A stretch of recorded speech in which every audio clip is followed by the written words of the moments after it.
If you ever looked at reviews of headphones, you might have seen a graph that looks like this. This is called a frequency response graph, and it shows how the headphones will sound. X-axis labels the frequency of the sound in hertz, while the Y-axis labels the amplitude of the sound in decibels.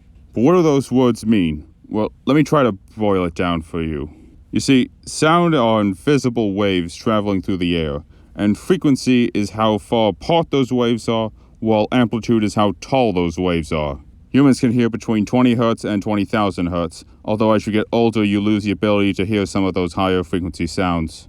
Frequencies typically get lumped into three groups: the bass, the mids, and the treble, and those three groups are then split into high, mid, and low. Meanwhile, amplitude determines how loud a sound is, and exposure to too many loud sounds can cause long-term damage to your hearing. An FR graph where the bass is higher than the rest means that those frequencies will be louder and vice versa. A graph might also show if a pair of headphones has trouble replicating certain frequencies. So now that you know what this graph means, the question now is, how is this graph made?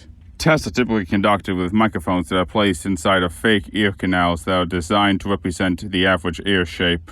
Some of the more accurate testing rigs can get so expensive that they won't even list the price on the website.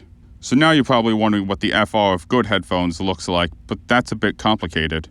First off, there's actually two types of frequency response graphs, weighted and unweighted. A weighted frequency response graph shows the raw numbers compared to a target curve. A target curve is what the testers believe to be what good headphones should sound like. Weighted graphs are made by taking the raw numbers and subtracting them from the target curve.